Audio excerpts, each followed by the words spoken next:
Florence Balandia, Univers Télévision, précisément le rendez-vous de chaque semaine.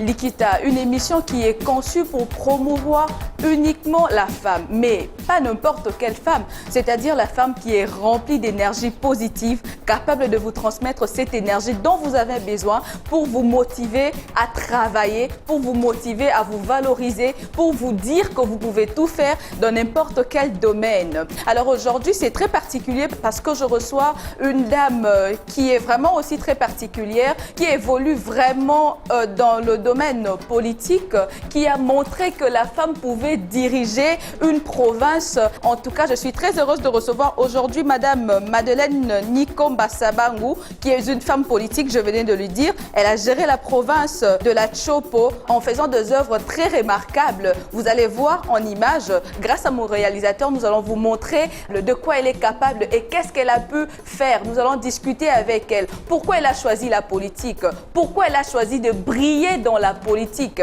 Elle est actuellement sénatrice et aussi elle est présidente d'une fondation qui porte son nom. J'ai fait appel à Madame Madeleine de nous rejoindre ici. C'est avec elle que nous allons échanger aujourd'hui. Bonjour Madame Madeleine. Bonjour. Encore une fois, bienvenue. Merci. Sentez-vous à l'aise? Alors, je vous ai présenté par rapport à votre profil, ce que vous faites, ce que vous êtes. Mais mon public qui nous suit actuellement, partout dans le monde entier, en province aussi, peut-être les habitants de la province où vous avez géré seront en train de nous suivre actuellement. Est-ce que Madame Madeleine Akoki Kobe Telabiso parcours naïe en quelques lignes, au-delà de tout ce que nous venons de dire sur vous? Je vous remercie.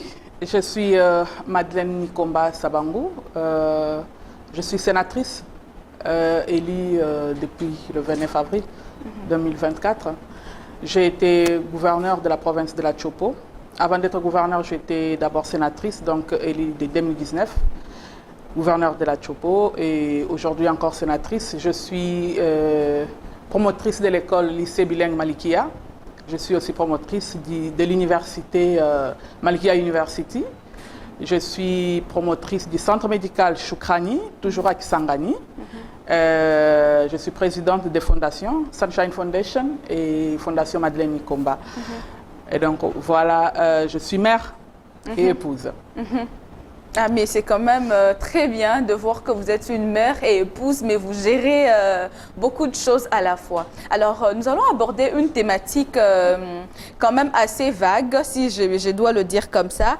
Inspirer la prochaine génération, rôle de mentorat en politique. Vous savez que vous êtes une figure politique vraiment très, très inspirante. Là, au moins, vous le savez, où je ne vous flatte pas, je dis ce que vous êtes, ce que vous faites. Si vous le dites. Ah, mais c'est très bien. Alors, par rapport à la génération prochaine, celle qui va vous succéder, celle qui va faire les choses après Madame Madeleine, celle qui va gérer la province de la Chopo après vous, qu'est-ce que vous pensez de la femme en général, dans la politique surtout? La femme en politique. La femme en politique, c'est cette personne qui s'élève, qui décide de faire mieux. C'est cette personne qui s'est dit, j'en ai assez, il faut que ça change. Il faudra que ceux qui viennent après nous se disent, on est capable de faire comme les hommes. La femme en politique, c'est cette femme qui s'est dit, il faudra qu'on encourage ce que le chef de l'État fait déjà, lui qui est champion de la masculinité positive. Pour qu'il puisse attendre comme résultat avoir 50-50, il faudra que quelqu'un s'élève, il faudra qu'une femme s'élève. Et c'est cette femme-là qui s'est levée un jour comme moi. Est-ce que vous pensez vraiment que de ce jour, nous pouvons dire que les femmes, nous occupons une grande partie sur la table des décisions? Je crois qu'avec l'avènement de son Excellence Félix-Antoine Tshisekedi Tshilombo, les choses ont beaucoup évolué. Je peux dire que oui. Aujourd'hui, nous avons, pour la première fois dans l'histoire de notre pays, une première ministre, Madame Judith Suminwa, que je salue.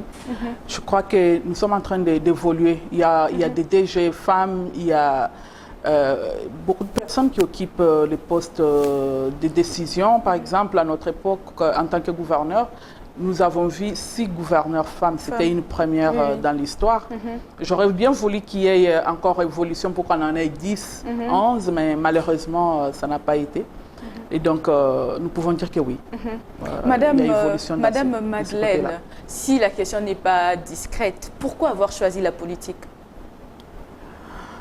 Les défis auxquels sont confrontées les femmes au quotidien m'ont poussé à entrer en politique pour que demain qu'il y ait un modèle des femmes. Les jeunes filles aujourd'hui qui sont dans les universités, qui ont l'aspiration d'entrer en politique, ont besoin des modèles, ont besoin de mentors pour se dire, moi je veux me lever, je vais être comme Madeleine Nikomba, je vais être comme Eve Bazaïba, je vais être comme Judith Soumina. Donc il faut qu'il y ait des modèles, il faut qu'il y ait des gens qui affrontent les défis afin que demain qu'il y ait des femmes qui prennent des décisions aussi. Pensez-vous que ça a été une très bonne décision pour vous ou vous l'avez faite parce qu'il fallait juste qu'il y ait une représentation assez forte de la femme au sein de la politique? Vous savez, tout ce qu'un être humain fait, il le fait d'abord par passion, il le fait d'abord parce qu'il aime ce qu'il fait. Et si tu n'aimes pas ce que tu fais, tu ne pourras pas exceller, tu ne pourras pas donner de bons résultats. Je crois que c'est ma passion, je crois que ça a été une très très bonne décision de faire mon entrée en politique. D'après vous, quel est le vrai rôle du mentorat dans le développement du futur leader politique? Déjà, être mentor, c'est prendre le vent pour les autres.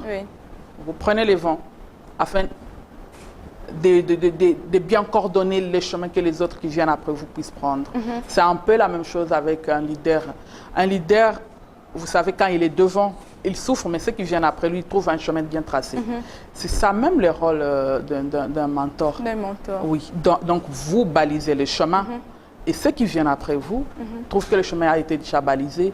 On sait déjà qu'aujourd'hui, les femmes peuvent accéder à des postes tels que les gouverneurs, où on a vu Madeleine Nikomba à l'œuvre. Donc, moi aussi, je peux le faire. Ça, c'est ça les rôles pour développer les leaderships demain, pour développer les mentorats. Il faudra qu'il y ait quelqu'un qui décide, qui prend ces vents-là et qui avance afin que les autres viennent. Et vous savez, quand vous avez fait ce genre de travail et qu'il y a les gens qui viennent après vous qui se disent « Ah, je voudrais bien être comme Madeleine Nikomba », ça vous encourage aussi en même temps pour mieux faire, pour que demain, ceux qui viendront, qu'il y ait une facilité des choses, qui se disent on a déjà eu une première ministre dans notre pays, donc on peut nommer une autre première ministre. Donc ça sera...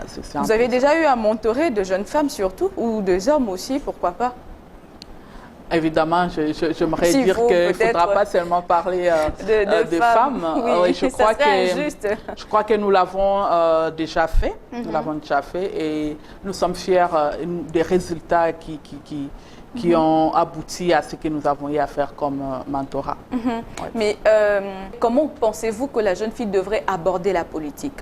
Ou carrément, comment est-ce que vous avez abordé la politique? C'était un bon matin, Madame Madeleine Alali à la Mouki, à Sokoli, à Lati, à Lobimba la Manko. Écoutez, mon mari, mes enfants, à partir d'aujourd'hui, n'a commis politicienne. Comment ça s'est passé en fait? On aimerait bien écouter Madame Madeleine nous raconter Nengenini Elokowana et Yaki, Nengenini Ayambaki Yango. Comment ça s'est passé en fait?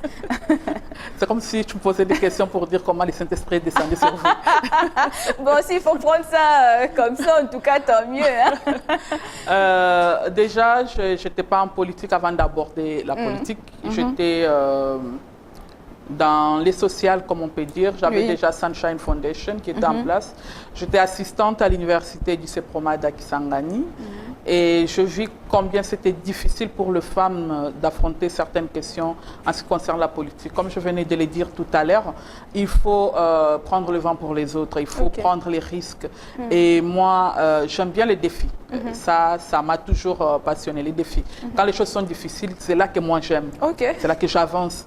Et comme c'était, qu'on voyait que des hommes avancer, que des hommes postuler, que des hommes être élus, que des hommes, alors qu'il y a plusieurs femmes. On peut dire que le pourcentage de la population congolaise, il y a plus de femmes que les hommes. Et dites-moi comment on fait que quand il y a élection, c'est plus les hommes qui passent que les femmes ne passent pas. Donc, j'ai eu à utiliser ça et puis avancer. Je me dis, je dois faire quelque chose.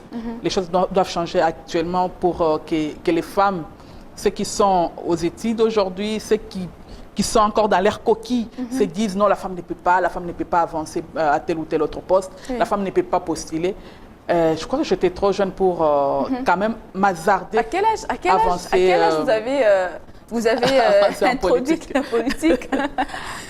C'est quand même très indiscret ça, mais bon, j'étais jeune. Bon, ok, ça va. Mais je n'étais pas au bureau d'âge. Ok, ok, d'accord. Oui. Mais vous aviez été sénatrice avant d'être gouverneure. Exactement, j'ai fait mon entrée en politique directement au Sénat.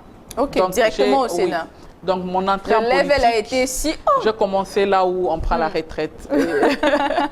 Franchement. Et c'est après 3 ans du Sénat que je suis allée postuler comme gouverneur et que j'ai été élue. Et donc, voilà. Étant gouverneur de la province de la Chopo, c'est quelle expérience qui a été très marquante pour vous durant le nombre d'années que vous avez eu à faire à la tête du gouvernorat de la Chopo? Le gouvernorat de la Chopo, il faut dire que j'ai fait d'abord une année et demie en tant que gouverneur. Et c'était une année électorale où il fallait à tout prix faire en sorte qu'il y ait des actions palpables pour qu'on puisse les présenter demain à la population, pour faire voir à la population que nous sommes en train de travailler, mais aussi ces projets que nous avons eu à laisser. Moi, je peux dire que je posais les jalons qu'il faut pour le développement de la province de la Chopo. On a eu à signer les protocoles d'accord avec BSECO pour travailler sur 20 projets de développement qui concernaient les 7 territoires et la ville de Kisangani. Et nous avons eu à bétonner quelques routes. C'est un grand projet de bétonnage qui va continuer même après moi. Et donc, j'ai posé des jalons qu'il faut pour le développement de notre province. On a eu à lancer les travaux de la RN4, donc pour l'asphaltage de la RN4, qui est une route principale. Oui, et on peut l'appeler le poumon même de la province de la Chopo. Et donc, je peux dire que je posais les jalons qu'il fallait. C'était une très belle expérience et que je pourrais encore refaire et refaire encore. Ouais. Puisque, comme j'aime dire, télévision, ils ont radioté. Heureusement, avec la télévision, on peut quand même voir ce que vous avez eu à faire. Si vous pouvez nous faire parvenir des images et nous allons balancer. Évidemment. Bien évidemment, je crois que les actions sont là. Les bétonnages, ce n'est pas aujourd'hui que cette route-là va être détruite. Et les routes qu'on a eu à ouvrir qui n'existaient pas et qu'on a désenclavé carrément la ville. Et la mise en place des bus Transco pour aider la population à circuler librement. Il y a beaucoup de choses qu'on a eu à faire. On pourra toujours vous envoyer des images. Pour ça, Et vous êtes présidente d'une fondation qui porte également votre nom. Quel est l'objectif principal de cette fondation? Il y a d'abord le secteur de la santé, qui est très, très primordial. Pour moi c'est très important de prendre soin de ses concitoyens, de sa population. Et donc, il me fallait mettre en place les centres médicaux et qu'on met dans chaque commune afin d'être en proximité avec la population. Il y a l'éducation, raison pour laquelle nous avons l'école et l'université. Mais on ne s'arrête pas là, on va aussi vers les autres écoles pour donner des dons et ce qu'il faut. Donc, dans votre école, vous appliquez la gratuité de l'enseignement? Non, pas encore, parce que ce n'est pas encore affilié. Il faudra une affiliation avec l'État pour que nous puissions le faire. Il y a aussi la formation des jeunes et des femmes aussi. Et puis, nous travaillons aussi sur la formation de leadership. Nous avons besoin d'avoir beaucoup de leaders autour de nous afin que nous puissions avancer. On ne peut pas avoir un seul leader pour avancer. On doit avoir plusieurs leaders qui tirent encore d'autres personnes. Donc, un leader, pour moi, c'est quelqu'un qui fait découvrir à l'autre le diamant qui est caché en lui. Exactement. Donc, nous avons besoin de ce genre de personnes pour que nous puissions éveiller notre population afin d'avancer. Honorable sénatrice Madeleine Nikomba, vous étiez si jeune, comme vous l'aviez dit, lorsque vous aviez intégré le monde politique. Et alors, je suppose que vous aviez rencontré beaucoup de défis. Beaucoup. Alors, quel est, parmi les défis que vous aviez rencontrés, quel est ce défi qui a failli vous écrouler, par exemple, qui a failli vous mettre à terre et abandonner, laisser. Et comment avez-vous surmonté cette épreuve? Parce qu'en fait, vous savez, il y a de jeunes filles qui nous suivent, qui aimeraient aussi intégrer la politique, mais elles ont peur d'affronter le défi. Si bien sûr, il y a aussi peut-être de femmes qui sont déjà dans la politique, mais qui ont eu à abandonner parce qu'à côté d'un défi, et Ningisie, à Sundoli ou à lâcher. Alors, comment Madame Madeleine a eu à gérer ces défis, à continuer jusqu'à persévérer? C'est une question qui me fait rire parce que pour moi, les défis, ce n'est pas un problème, en fait.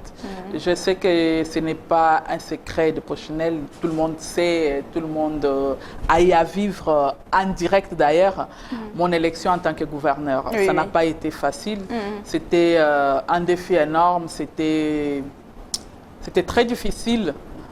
Mais nous avons tenu bon. Nous sommes arrivés jusqu'au bout. C'était une élection la plus longue que j'ai jamais vécue. Oui, nous avons suivi ça en direct en tout cas. Voilà les défis que moi j'ai affrontés. Et j'imagine ces instants-là, je n'oserais pas me mettre à votre place.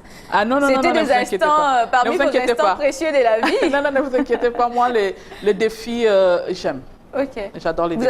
Parce que pour moi, c'est comme des pierres qu'on te jette. C'est à toi de voir. Tu en construis quoi? Ok. J'en ai construit les ponts. Et je suis passée. Voilà. Vous aviez une énergie masculine que j'admire, voir chez une femme. Parce que vous savez, il y a des femmes qui ont de l'énergie masculine. Mais il y a aussi des hommes qui ont de l'énergie féminine. Tout à fait. Alors, vous dites que vous êtes mentor de plusieurs jeunes, les femmes comme les hommes. Oui. Quelle est la qualité d'un bon mentor selon vous? Pour être mentor, qu'est-ce qu'il faut avoir pour mentorer les autres? D'abord, le sens d'écoute. C'est très important. Et le sens d'écoute. Il faut écouter ces jeunes-là qui viennent vers vous, ces jeunes-là qui vous prennent pour modèle. Il faut les écouter, leur donner du temps. Et écouter leur histoire. Et peut-être qu'elles ont plus d'énergie que vous ne pouvez pas penser. Et qu'ils ont juste besoin de quelqu'un qui leur dit « Oui, ça va aller ». Juste ces mots-là, « Oui, ça va aller ». Le sens d'écoute reste la qualité d'un bon mentor. Ce n'est pas l'argent, ce n'est rien d'autre que le sens d'écoute. Oui, oui. Le sens il faut savoir écouter et orienter. Quand vous écoutez, vous savez maintenant comment orienter. Parce que si vous n'avez pas écouté quelqu'un, vous ne pouvez pas. Vous ne pouvez pas l'orienter. Vous pouvez lui donner de l'argent, avance, mais il ne va pas avancer parce qu'il n'a pas eu d'orientation. Est-ce que le mentorat est synonyme d'argent? Peut-être beaucoup entendraient ça comme ça, mais moi, je n'entendrai pas ça comme ça. Ok, comment est-ce que vous définissez le mentorat? Le mentorat, c'est l'orientation que vous donnez, les modèles que vous êtes pour les personnes qui vous suivent. Qu'est-ce que vous faites exactement? Vous savez, le rôle d'un mentorat n'est pas facile parce que vous devrez contrôler chaque geste que vous posez. Vous devrez vous contrôler vous-même, vous devrez dire ici je ne peux pas le faire, ici je dois le faire. Même quand c'est difficile pour vous, vous devez le faire parce qu'il y a quelqu'un qui est derrière vous, qui regarde, qui se dit... C'est l'un des domaines le plus difficile d'ailleurs. Exact. Mais c'est passionnant. Oui, c'est passionnant. Oui, c'est comme une mère qui est enceinte et quand elle accouche, elle oublie toute la douleur de l'accouchement. C'est ça aussi avec le mentorat. Vous avez quelqu'un orienté, qui vous suivez, qui peut être un poids aujourd'hui, mais dès qu'il monte, que la graine éclore, vous êtes content de voir les résultats que ça donne. Madame Madeleine, je sais que parfois, beaucoup de personnalités publiques n'aiment pas voir leur fille ou fils intégrer la politique. C'est comme quelqu'un qui me disait, la personne est dans l'armée, mais il disait, jamais moi dans un côté armée. J'ai dit, mais vous-même, vous êtes dans ça. Pourquoi ne pas motiver votre enfant à intégrer aussi l'armée? Est-ce que Madame Marlène accepterait que sa jolie fille ou son beau-fils puisse intégrer la politique, surtout la politique congolaise? Je crois que l'instinct maternel ou paternel pousse toujours à protéger sa progéniture. Avec tout ce qu'on rencontre comme défis, comme problèmes dans un domaine donné, ou par exemple l'armée ou la politique, surtout notre politique congolaise, je pense que ça n'encourage pas trop. Mais moi, je dirais chaque enfant trace son chemin. Ok, Si ma fille pense qu'elle peut faire la politique, tant mieux. Je pourrais toujours l'orienter, c'est pas un problème. Je n'aurais pas peur. Il faut servir je notre n'aimerais pas pays. que ma fille soit entourée des hommes politiques et tout ça. Pourquoi pas? Si Ok. moi j'ai été entourée des hommes politiques, pourquoi pas elle? Et donc, si c'est sa voix, Oui, tant mieux. ouais. Ce qu'on ne fait pas bien, c'est qu'on ne laisse pas les enfants exprimer leur S'orienter. vocation. Chacun de nous a sa vocation. Exactement. Il ne faut pas penser que nous, on doit décider sur l'avenir de nos enfants. Parce qu'on est parents, on doit décider. Donc, c'est aussi un conseil que vous donnez Exact. directement aux parents. Ouais. De ne pas se décider, de ne pas toujours À la décider. place des enfants, non. Voilà. Ah, mais c'est très bien, Madame Madeleine. Est-ce que parmi les personnes que vous aviez eues en mentorat, vous avez quelqu'un que vous aviez orienté jusqu'à ce que Monié Penza a commis Penza, place Oya Bandaki Kolinga a commun, et vous vous dites, voilà, c'est mon élément. Voilà, je suis fière de cet homme, je suis fière de cette femme. Est-ce que vous aviez un exemple concret comme ça à nous donner? J'ai beaucoup d'exemples, Ok. mais je ne pourrais pas citer. J'aimerais bien que quelqu'un donne le témoignage. Ok. C'est mieux que de s'éventer de quelque chose que vous avez fait. Ok. Parce que le mentorat, plus souvent, c'est dans l'anonymat total. Oui. Ça ne sort pas comme ça devant les gens que Madeleine est en train de mentorer telle ou telle autre personne. Mais il y a des témoins quand même qui sentent que non, ça c'est le produit de Madeleine Nikomba. Et il y en a. Et Et il y en a. Dans des postes de décision d'ailleurs. Ah, mais c'est très bien, je vous dis bravo. Voilà. Mais est-ce que Madame Marlène, vous avez été mentorée par quelqu'un aussi? Est-ce que vous aviez eu à avoir un visage comme modèle? Si ce n'est pas encore discret, quel est ce visage qui a été Ah oui, pour vous là, un moi modèle? je peux le dire, là je peux le dire, Oui, c'est oui, un bien témoignage. sûr. Dites-nous. Mais c'est là que moi j'ai mentoré, doivent aussi témoigner à leur Ok, tour. d'accord. C'est pas à moi de témoigner à leur place, c'est Je pas moi de comprends. m'éventer. Ça, c'est des œuvres que je l'humilité, fais. l'humilité. Vous dites, doit toujours accompagner les les œuvres leaders. doivent parler à votre place, ça se comprend. oui, c'est- Alors, qui a été le mentor de Madame Madeleine? Dans notre pays, il faut dire que j'ai admiré toute ma vie avant d'entrer en politique, toute ma vie jusqu'à aujourd'hui, j'ai beaucoup admiré la Mineta Eve Bazaïba. Madame Eve, Oui. que nous saluons en passant. Elle a toujours eu un courage, elle dégage une énergie, comme vous le dites, masculine. Voilà. Ça j'aime. Cette énergie-là qu'elle dégage, cette force-là, je regarde, je me dis, mais attends, pourquoi pas moi? Oui, oui. Et elle est avocate, je fais le droit, donc je suis avocate aussi. Ah, je ne me suis pas présentée qu'en tant qu'avocate. Ah oui, oui. Je suis avocate, pourquoi pas? Oui, oui. Une femme aux multiples casquettes. Voilà.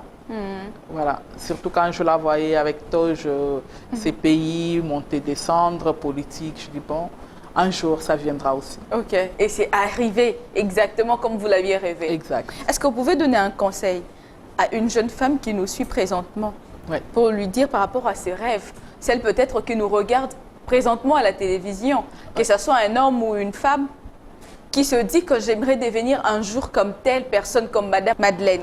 Quel conseil Bien évidemment. donneriez-vous à cette femme? Je dirais à cette personne qui me regarde maintenant de ne pas se décourager. Déjà, le découragement et la peur sont les deux armes que Satan utilise plus souvent. Ok. Il faut être déterminé dans ce qu'on fait. Rester focalisé sur ce qu'on fait. Si vous pensez que vous pouvez exceller dans la politique, vous le pouvez. Parce que ceux qui ont accédé en politique dans des postes différents, ceux qui ont eu à exceller dans différents domaines, n'ont pas été faits de bois. Ok. Ce sont des êtres humains comme vous. Et donc, vous pouvez y arriver aussi si vous y mettez de la détermination. De la détermination. Et beaucoup d'énergie positive, de ne pas se décourager. Celui qui a eu à créer l'ampoule ne l'a pas fait du jour au lendemain. Il a eu à faire des essais, des essais, des essais. Il a échoué peut-être 1000 fois, il a échoué peut-être 100 fois. Mais il s'est relevé un jour et aujourd'hui, nous avons de la lumière. Et donc, il faut rester focalisé sur ce que vous faites et le faire bien, avec beaucoup de passion. Ah, mais c'est très bien. Alors, Madame Madeleine, dites-nous un peu. Actuellement, vous êtes sénatrice, avocate et tout ça. Quelle vision avez-vous pour l'avenir? Est-ce que vous aviez des projets à venir? Si ce n'est pas discret, si vous n'aimeriez peut-être pas le dire comme ça, Mais par rapport aussi à votre fondation, est-ce que votre fondation œuvre seulement à Kisangani ou ici à Kinshasa aussi? Comment vous fonctionnez? La fondation Sunshine Foundation est déjà implantée à Kinshasa. Et Manique est ça a dans le sa phase. même objectif que celle qui porte À peu votre... près, mais Sunshine est beaucoup plus développé parce qu'il y a la prise en charge de drépanocytaires. Ok. Il y a aussi la sensibilisation de familles. Vous savez, quand il y a qu'on perd papa Oui. et que les familles viennent donc ce genre de choses pour que les gens ne puissent pas dérailler un peu. On travaille là-dessus aussi. Les projets d'avenir, il y en a beaucoup. Je crois que déjà, en créant l'école, c'était déjà pour travailler d'abord sur l'avenir. Ok. Pour travailler sur l'avenir, il faut travailler sur la population, les enfants qui seront les Commencer décideurs de demain. depuis la racine. Ouais, il faut commencer par l'éducation, mais aussi la santé. On croirait Tant que vous avez fait la l'éducation. médecine, là. Vous aimez trop Ouais, je crois les que questions liées à la santé. je ne me suis pas bien présentée. J'ai fait aussi les sciences infirmières. Je suis graduée en sciences infirmières. Avant de faire les droits, ça j'ai allait commencé par m'étonner, là. ça allait m'étonner. Je me suis dit, mais comment elle est dans Non, la je suis une médecine mère. comme Je ça? suis une mère, c'est tout à fait normal d'abord de penser à la santé Ok. de la population parce que c'est comme ça à la maison. La maman est quand même, concurrence un peu le médecin. S'il y a Oui, des oui. médecins ici, ils vont m'excuser. Concurrence Oui. un peu le médecin parce que c'est à elle qu'on donne toujours la suivi des enfants. médications. Et donc, nous sommes dans la santé et l'éducation. Nous travaillons beaucoup sur ça. Ok. Et nous voulons qu'il y ait plus d'évolution. La technologie avance, les choses changent. Nous aimerions qu'au niveau de l'école, de l'hôpital, mais aussi de l'université, nous puissions essayer de changer. C'est sur ça que je suis focalisée. C'est un grand projet à long terme que je ne peux pas dire je vais encore embrasser d'autres projets. Il ne faut jamais embrasser beaucoup de projets à la fois si vous voulez vraiment arriver à atteindre votre but. Il y a certainement une femme ou un homme qui nous suit présentement et qui aimerait être coaché ou mentoré par la sénatrice Nikomba. Comment est-ce que ces jeunes l'ont fait? Je crois que beaucoup me contactent.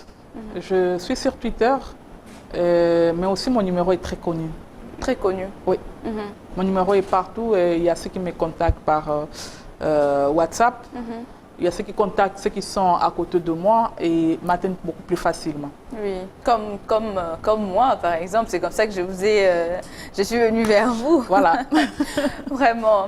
Et nous chutons déjà vers la fin. Oui. Et est-ce que vous avez un message à transmettre à la prochaine génération de femmes leaders qui arrivent? Oui, ça ne peut pas manquer. Je dirais à ces femmes que vous êtes capables de tout. Ok. Vous pouvez occuper n'importe quel poste. Il suffit tout simplement de rester concentré sur ce qu'on veut. De ne pas se laisser distraire, de ne pas se laisser rabaisser. Vous n'êtes pas moindre que les hommes. Vous valez mieux. Et vous pouvez faire beaucoup, d'ailleurs plus que les hommes. Oui.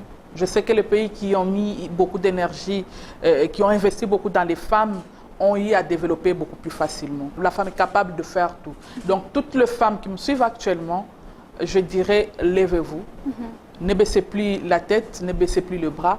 Avançons pour le développement de notre pays. Nous avons un très bon président qui aimerait voir les femmes évoluer et donc profitons-en pour que nous puissions vraiment atteindre les cercles de décision. C'était un message court et précis à toutes les personnes qui aimeraient devenir ou encore être cette génération future qui va gérer, qui va diriger. La province de la Tchopo nous suit beaucoup, hein. Comme la Rabisso de temps en temps, nous vous suivons depuis la Tchopo et tout ça, nous recevons beaucoup de messages. Un court message à votre population ou votre fief qui nous suivent présentement. La population tchopolaise, vous le savez, je vous aime plus que tout. Et nous sommes là nous nous battons pour le développement de notre province. Oui. Je suis sénatrice, donc au niveau national, je suis en train de me battre afin que tous les projets que nous avons eu a laissé en cours au niveau de la province, que ça puisse vraiment passer à l'étape de l'exécution afin que le développement soit palpable dans notre province.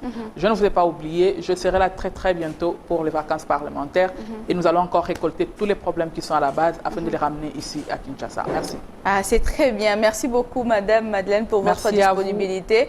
Je vais laisser mon public suivre vos images, ce que vous aviez eu à réaliser grâce à mon réalisateur Landry Foko, que je salue. Il va nous aider à faire cela. Merci. Mais avant de conclure vraiment, j'aimerais vous inviter à notre célébration de 3 ans d'existence de cette émission qui vous a reçu aujourd'hui. Depuis que nous avions commencé, ça fera aujourd'hui 3 ans, le 7 septembre. Alors nous serons très heureuses de vous compter parmi les 30 femmes que nous sommes en train de sélectionner, qui seront récompensées lors de cette grande activité, d'avoir apporté une touche particulière à la construction de notre pays et aussi, bien sûr, de l'émission Likita qui œuvre depuis 3 ans pour la promotion de la femme. Je viendrai avec plaisir. Vraiment, merci beaucoup. Je ne raterai pas ça. L'invitation a été publique. Hein? Merci. Merci beaucoup. Merci la Binonion Sobolanda qui Likita yaba maman mukolo ya lelo. Plaisir ezalaka toujours immense côté la maman ou moi si ko œuvrer na secteur où ezali rempli d'hommes, na secteur où ezali na rempli de difficultés, mais elle montre de quoi elle est capable. Elle est remplie de cette énergie dont nous tous ici nous avons besoin. Elle sera là le 7 septembre avec nous pour célébrer ce jour qui a vu naître cette émission qui ne cesse de recevoir pour vous des grandes personnalités qui nous racontent leur parcours et qui nous montrent, qui nous conseillent, qui nous guident pour savoir que nous pouvons aussi faire quelque chose et cela dans n'importe quel domaine. Ne te sous-estime pas car tu peux tout, tu es forte. Merci à toute l'équipe technique. Tokutani Bongo, Mbalasima, bye bye. Je vous laisse suivre ces réalisations que Madame Madeleine a eu à réaliser dans la province de la Chopo pour voir que c'est une femme qui l'a fait. Et c'est possible que toi aussi tu puisses le faire. Merci.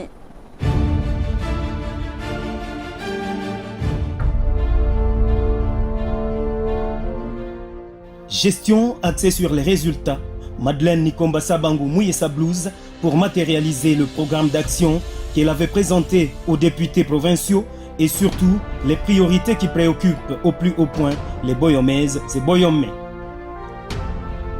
Pour rappel, 48 heures après son retour à Kisangani, chef-lieu de sa province, le 22 août 2022, après son investiture par le président de la République, Félix-Antoine Tshisekedi Tshilombo, en qualité de gouverneur de la province de la Chopo, Madeleine Nikomba Sabangu avait tenu un grand meeting à la grande poste de Kisangani devant un bain de foule, une population quelque peu désespérée. La gouverneure Madeleine Nikomba a rappelé les priorités qui préoccupent au plus haut point sa population et l'a promis du courant, des routes, la modernisation du stade Lumumba. Vous vous en doutez, voici ce que la gouverneure Madeleine Nikomba Sabangu a réalisé en moins d'une année depuis qu'elle préside à la destinée de la province de la Chopo. Du courant. La gouverneure des provinces trouve la ville de Kisangani plongée dans le noir total il y a plus de 3 ans. Elle démontre sa détermination, elle ne dort pas sur ses lauriers, elle toque sur toutes les portes susceptibles d'apporter des solutions jusqu'à rencontrer le président de la République Félix-Antoine Tshisekedi Tshilombo, le premier ministre Jean-Michel Sama Lukonde et autres autorités nationales. Aujourd'hui, grâce à son lobbying payant, la SNEL est instruite d'accélérer avec la réparation de toutes les machines de la centrale hydroélectrique de Chopo 2. Ainsi, la SNEL doit ramener les pièces des groupes 3 et 1 à Likasi, à la Gécamine, dans le Haut-Katanga pour réparation.